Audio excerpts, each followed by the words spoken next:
வணக்கம் நண்பர்களே, welcome to குட்டி இன்ஃபோ. தமிழகத்தில் விரைவில் சட்டமன்ற தேர்தல் நடைபெற இருக்கிறது.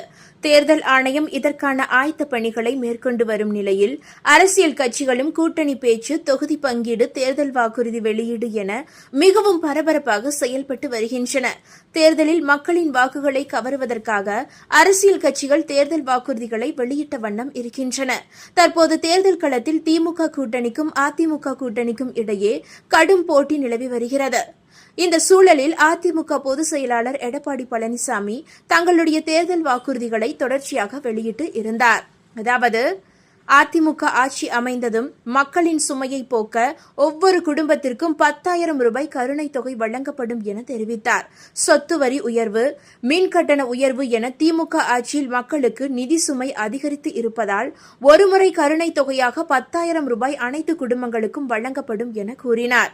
மேலும் வேலைவாய்ப்பு அலுவலகத்தில் பதிவு செய்து காத்திருக்கும் பட்டதாரிகளுக்கு மாதந்தோறும் 2,000 ரூபாய் வழங்கப்படும் என்றும், 12ஆம் வகுப்பு வரை படித்து முடித்துவிட்டு வேலைக்காக காத்திருப்பவர்களுக்கு மாதம் 1,000 ரூபாய் வழங்கப்படும் என்றும் அவர் கூறினார். அதாவது, வேலையில்லா இளைஞர்களுக்கு மாதந்தோறும் நிதியுதவி வழங்கப்படும் என்று கூறியுள்ளார். இது தவிர பொங்கல் பரிசு தொகுப்போடு இனி ஒவ்வொரு ஆண்டும் 1,000 ரூபாய் வழங்கப்படும் எனவும் கூறினார். மேலும் மீன்பிடி தடை காலத்தில் மீனவர்களுக்கு உதவித்தொகை 8,000 ரூபாயாக இருந்து 10,000 ரூபாயாக உயர்த்தி வழங்கப்படும் என தெரிவித்த அவர், நகர் பகுதிகளில் நடைபாதை மற்றும் சிறு வியாபாரிகள் கூட்டுறவு வங்கி வாங்கிய கடன்கள் அனைத்துமே ரத்து செய்யப்படும் என்று அவர் சொல்லியிருக்கிறார். கைத்தறி நெசவாளர்களுக்கு வழங்கப்படும் இலவச மின்சாரம் 300 யூனிட்டில் இருந்து 450 யூனிட்டாக உயர்த்தப்படும். விசைத்தறி நெசவாளர்களுக்கு 1000 யூனிட் இலவச மின்சாரம் 1400 யூனிட்டாக உயர்த்தி வழங்கப்படும் என அவர் குறிப்பிட்டார். ஏற்கனவே அதிமுக சார்பாக 2 கட்டங்களாக வாக்குறுதிகள் அறிவிக்கப்பட்டு இருந்தன என்பது குறிப்பிடத்தக்கது. அதன்படி குளவிளக்கு என்ற திட்டம் அமல்படுத்தப்பட்டு அந்த திட்டத்தின் மூலம் பெண்களுக்கு மாதந்தோறும் 2,000 ரூபாய் அவர்களுடைய வங்கிக் கணக்கிலேயே நேரடியாக வரவு வைக்கப்படும் என அவர் தெரிவித்து இருந்தார். ஆண்களுக்கும் கட்டணமில்லா பேருந்து சேவை கொண்டுவரப்படும் எனவும் கூறினார். வங்கிகளில் பெற்ற கல்வி கடன்கள் ரத்து செய்யப்படும். முதியோர் உதவித்தொகை 2,000 ரூபாயாக உயர்த்தப்படும் என ஏற்கனவே வாக்குறுதி அளித்து உள்ளார். திமுக சார்பாக ஏற்கனவே 5,000 ரூபாய் மகளிரின் வங்கிக் கணக்கில் நேரடியாக வரவு வைக்கப்பட்டு உள்ளது. 3,000 ரூபாய் பொங்கல் பரிசு ஆகியவையும் வழங்கப்பட்டு உள்ளன. தற்போது போட்டியாக அதிமுக 10,000 ரூபாய் கருணை தொகை அறிவிப்பை வெளியிட்டு உள்ளது.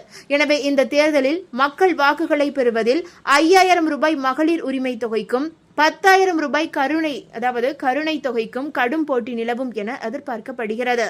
இது தவிர தமிழக மக்களுக்கு மற்றொரு இனிப்பான செய்தி கூட உள்ளது. அதன்படி கடந்த பிப்ரவரி மாதம் முதலமைச்சர் மு.க.ஸ்டாலின் எந்த ஒரு முன்னறிவிப்பும் இன்றி தமிழக பெண்களின் வங்கிக் கணக்கில் ரூபாய் 5,000 செலுத்தி அசத்தினார். இதற்கு போட்டியாக மத்திய அரசும் தமிழக மக்களின் வங்கிக் கணக்கில் நேரடியாக ரூபாய் 12,000 செலுத்த மிகவும் தீவிரமாக ஆலோசித்து வருவதாக தகவல்கள் கசிந்துள்ளது. அதாவது, மத்திய உள்துறை அமைச்சர் அமித்ஷா சமீபத்தில் மேற்கொண்ட தமிழக பயணம் 2026 சட்டமன்ற தேர்தலை முன்னிட்டு அரசியல் ரீதியாக முக்கியத்துவம் பெற்றதாக கருதப்படுகிறது. திருச்சியில் நடைபெற்ற இந்த பயணத்தின் போது மாநில அரசியல் நிலவரம், கூட்டணி அமைப்பு, தொகுதி பங்கீடு, தேர்தல் பிரச்சார யுக்திகள் உள்ளிட்ட பல்வேறு அம்சங்கள் குறித்து விரிவான ஆலோசனைகள் நடைபெற்றதாக தகவல்கள் தெரிவிக்கின்றன. டெல்லியிலிருந்து தனி விமானம் மூலம் திருச்சி வந்தடைந்த அமித்ஷாவிற்கு விமான நிலையத்தில் கட்சி நிர்வாகிகள் பிரம்மாண்டமான வரவேற்பை அளித்தனர்.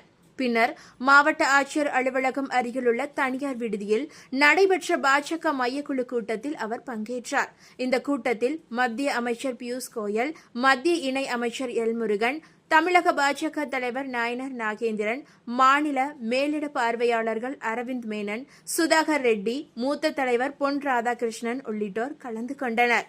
கூட்டத்தில் தமிழக அரசியல் சூழ்நிலை மற்றும் தேர்தல் பணிகள் குறித்து விரிவான கருத்து பரிமாற்றம் நடைபெற்றதாக கூறப்படுகிறது. அடுத்த நாள் அமித்ஷா காரைக்காலில் நடைபெற்ற பொதுக்கூட்டத்தில் பங்கேற்று புதுச்சேரி மாநில பூத் கமிட்டி நிர்வாகிகளுடன் ஆலோசனை நடத்தியதாக தகவல்கள் தெரிவிக்கப்பட்டு உள்ளது. பின்னர் அவர் டெல்லி மீண்டும் திரும்பினார். இந்த பயணத்தின் போது தமிழகத்தில் ஆளும் திமுக அரசின் சமீபத்திய நலத்திட்ட நடவடிக்கைகள் குறித்து விவாதிக்கப்பட்டதாக தகவல்கள் வெளியாகியுள்ளன.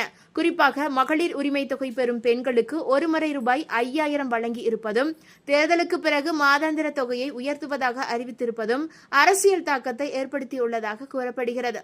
அதாவது இப்படிப்பட்ட செய்தியின் பின்னணியில் மத்திய அரசும் தமிழக மக்களை ஈர்க்கும் வகையில் சில நலத்திட்ட நிதிகளை ஒருங்கிணைத்து வழங்குவது குறித்த ஆலோசனைகள் நடைபெற்றதாக தகவல்கள் தெரிவிக்கின்றன. அதாவது கேஸ் மானியம், உரமானியம் உள்ளிட்ட நிறுத்தப்பட்ட அல்லது நிலுவையில் உள்ள தொகைகள் மற்றும் பிரதான் மந்திரி கிசான் சம்மன் நிதி போன்ற திட்டங்களின் கீழ் வழங்கப்படும் நிதிகளை ஒருமுறை தொகுப்பாக பயனாளிகளின் வங்கிக் கணக்கில் செலுத்துவது குறித்து பரிசீலனை நடப்பதாக கூறப்படுகிறது. அதாவது சில தகவலின்படி இந்த திட்டங்கள் ஒன்றிணைக்கப்பட்டால் சுமார் ரூபாய் 12,000 வரை தொகை பயனாளிகளின் வங்கிக் கணக்கில் செலுத்தப்படலாம் என பேசப்படுகிறது. எனினும் இது குறித்து மத்திய அரசின் அதிகாரப்பூர்வ அறிவிப்பு இதுவரை வெளியாகவில்லை. தமிழகத்தில் தேர்தல் அரசியல் சூடுபிடித்துள்ள நிலையில் தேசிய மட்ட தலைவர்களின் நேரடி ஆலோசனைகள் மற்றும் நலத்திட்ட அறிவிப்புகள் தேர்தல் சூழ்நிலையை பாதிக்கக்கூடியதாக இருக்கும் என அரசியல் வட்டாரங்கள் மதிப்பிடுகின்றன.